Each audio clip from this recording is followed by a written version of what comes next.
Good afternoon, everybody. Thank you for coming to training today. My name is Josh Peters. I'll be your instructor. A little bit about me real quick. I've been a career firefighter since 2011, starting my career in McPherson, Kansas, which is my hometown. Did that for 3 years. In 2014, I moved to Colorado, started working for Summit Fire and EMS Fire Protection District. I did that for 9 years. Summit County is more notably known for all the ski resorts, Breckenridge, Keystone, Copper. And then just last October, I moved to Tennessee with my family and started working for the Mount Juliet Fire Department. I am married, got a wife, her name's Heather. We've been married for 11 years. We have a daughter, her name is Olive, and she is 3 years old. And we also have a Swiss Mountain Dog whose name is Theodore. He's an old man, he is gonna turn 12 this year. That being said, let's just jump right into today's lesson. Obviously, we're going to talk about respiratory protection, specifically our SCBAs. Today, we're going to do a short lecture on the hazards that we face when we respond to calls that require respiratory protection. After that, we're going to do a skills demonstration with our SCBAs, which are in the classroom right now. We'll get those out in a little bit. We're not going to go over the SCBA in detail.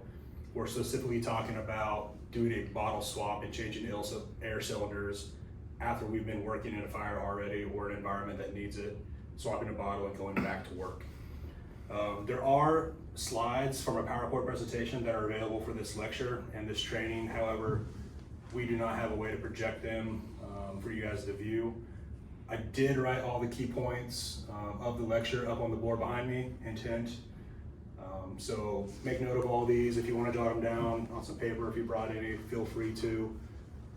After the lecture, there's going to be a skills demonstration. Again, in front of you guys, you'll see the skill sheet that we're going to mimic. There's 12 steps on it, and we're just going to go through each one of those skill sets or skill steps to make sure that we're all proficient at using the SCBA and doing the bottle swap.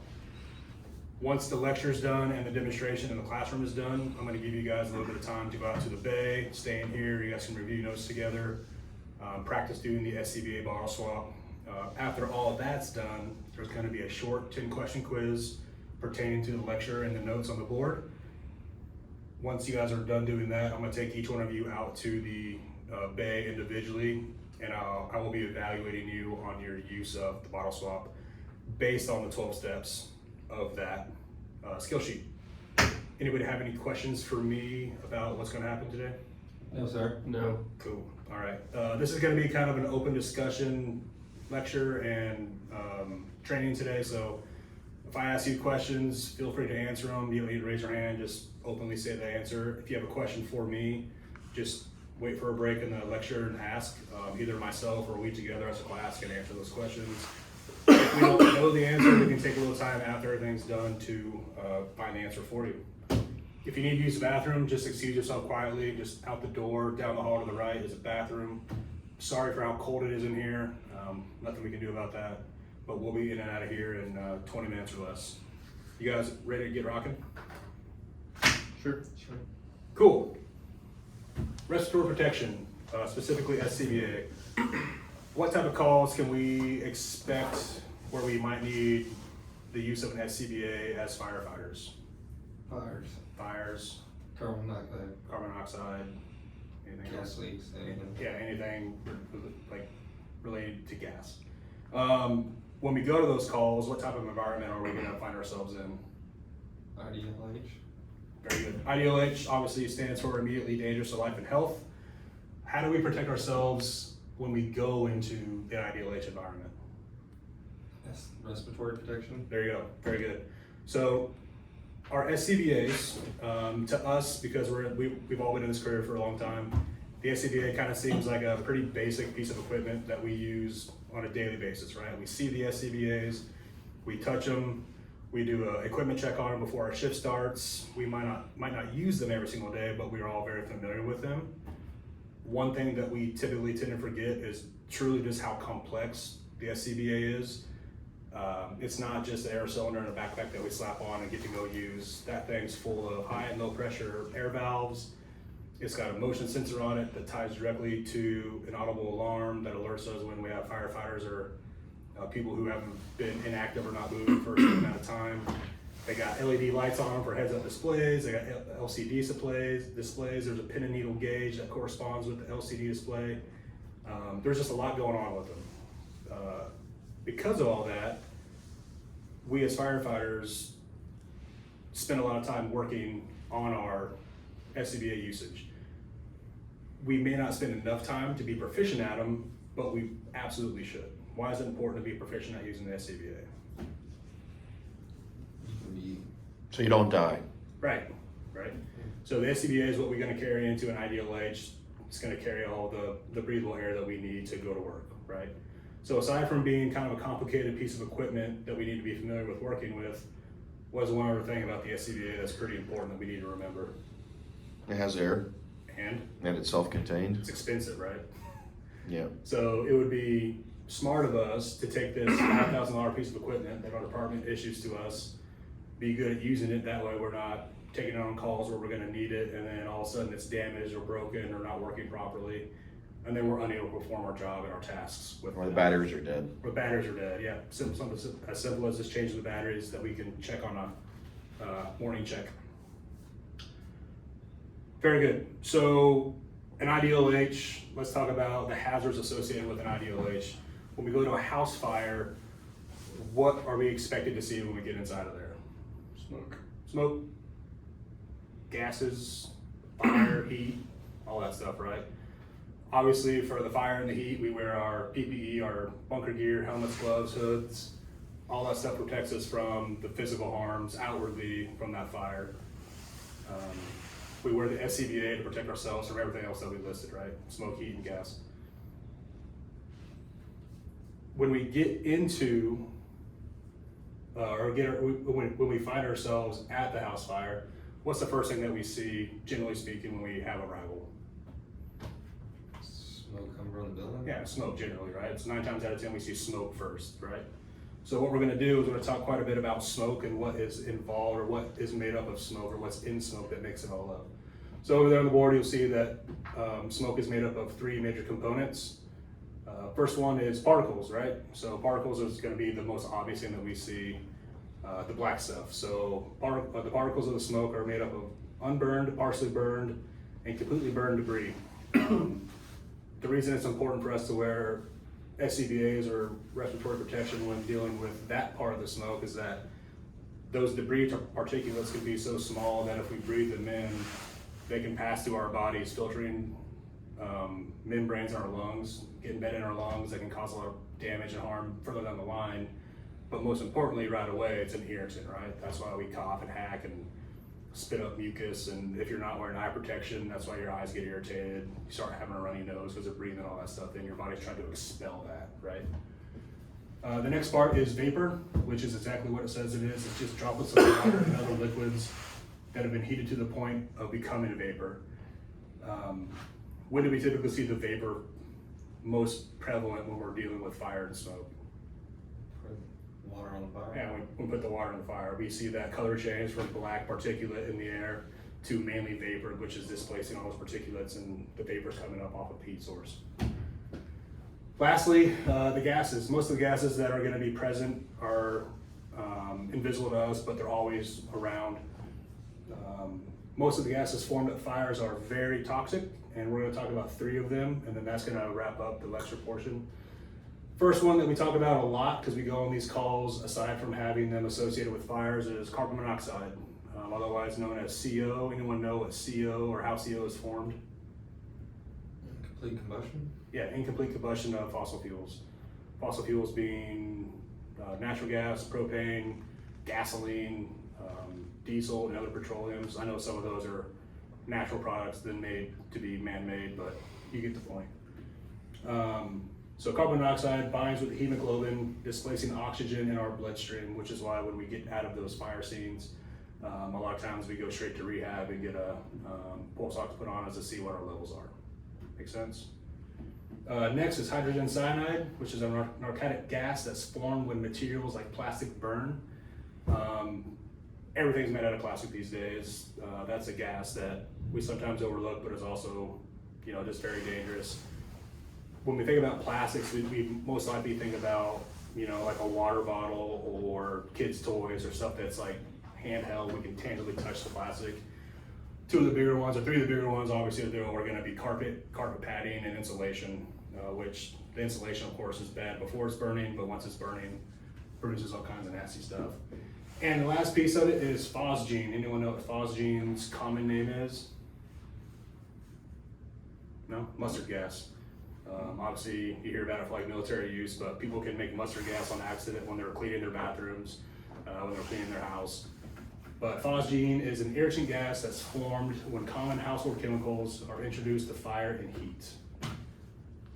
Any questions about all the stuff we just talked about for the lecture? Like chlorine and bleach. Beg your pardon? Like chlorine and bleach. Yeah, so that's gonna be like when people are using like a Lysol spray on their toilet. They spray a little bit in the toilet bowl, and they've been using like not Drano, but a toilet bowl cleaner. Like Comet or something like that. Yeah, exactly. So when those things mix, they can produce that mustard gas. It can overcome you and make you feel crappy and all that bad stuff. So, everyone cool with that? Yep. Awesome. Let's go jump right into the skills portion. So there are SCBAs on the floor. I know there's only 3 of you guys in here. There's 2 SCBAs, so 2 of you, please pair up together. Go ahead and grab the SCBAs, put them up on the table. And we're just going to go through this skill sheet step by step. The other one's over there, Colby.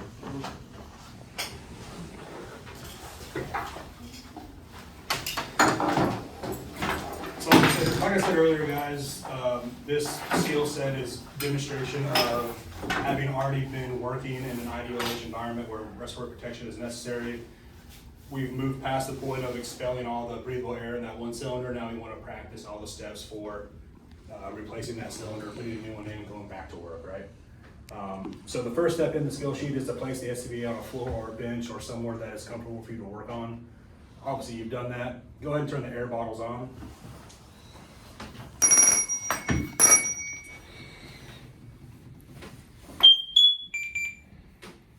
Colby, for you, just manage that SCBA pass device the best you can. Rob, I don't think yours has any batteries, so, because we'll be sitting a little bit idly by here for a little bit there, Colby. So, we turn the bottles on. Obviously the bottles aren't going to be on because again, we've been in a working environment. First step is to get it into a position where you can work on it. Second step is going to be turn off your cylinder valve all the way. So go ahead and turn those cylinder valves off. Let me know when you guys both get that taken care of. Rob's done. Colby. All right. Next step, step number 3 is to find the low pressure breathing line and open up your purge valve to bleed off the pressure. Obviously, there's an audible noise that comes with that. You'll know it's done when either the pass bell chimes, it's indicating no air, or you don't hear any more air coming out. It's not a step on the skill sheet, but make sure you, once you open that purge valve, to close it when you're done. Next is going to be disconnecting the high pressure supply hose. So that's going to be the threaded portion of the bottle and the pack. Can we turn this off? Yeah, you can turn that off. Thank you. So go ahead and disconnect your bottle from the pack using the threads or the high pressure air line.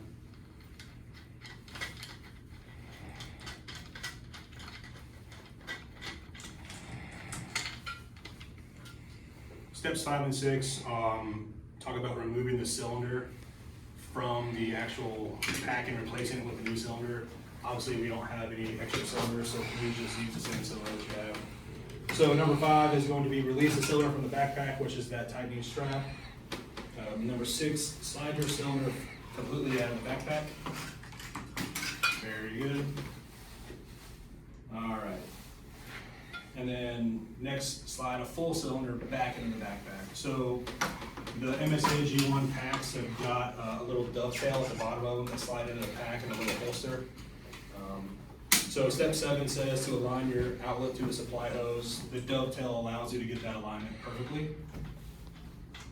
Next, you need to lock your cylinder back into place onto the backpack portion.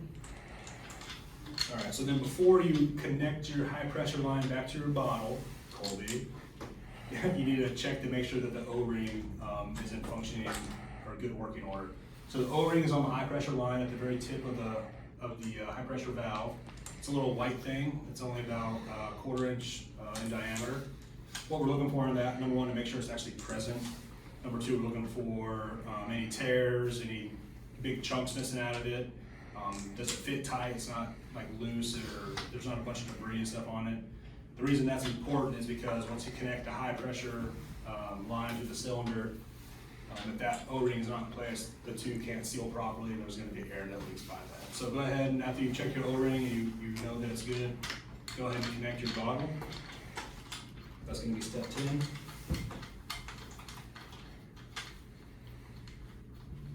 Step 11 is going to be to open your cylinder valve and check the gauge readings and make sure they all match. So just real quick before you guys open those up, just double check those purge valves. That way there's not a bunch of air flowing through the breathing lines.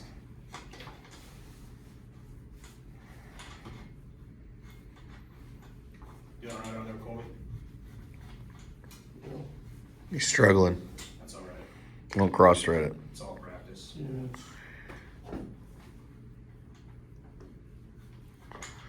If you need a little help, just let me know. We can send someone over there.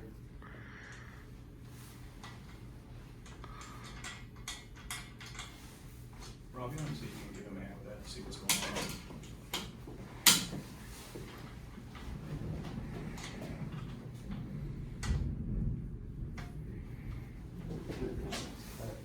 Cool. Thank you.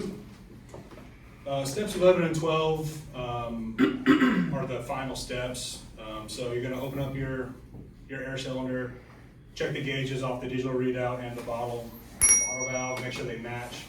And then step 12 is going to be to don your SCBA. Obviously, we're not going to don these in here. But for the evaluation test, when we get out today, we'll have you guys in your bunker gear, and the test will end once you don your SCBA, connect your breathing regulator to your face piece, and take one breath. All good? Everyone good with those steps? Any questions about bottle swapping? Again, guys, I know that we do this skill a lot, and it's a very basic skills evaluation. There's obviously more advanced stuff we can do with that, meaning we can do like a hot bottle swap in an IDLH where we're holding our breath. We can do it for a better training purpose, where we're doing it blindfolded or with gloved hands, or, you know, but just for today, it's going to be as simple as going down the steps. So if everyone's comfortable with that, we'll take a short break. You guys can review the notes from the test or from the lecture and get ready for your quiz. Go out to the bay. We'll each practice doing this a couple times, and we'll do the testing portion. Sound good? Yes, sir. All right, sounds good, guys. Let's button her up.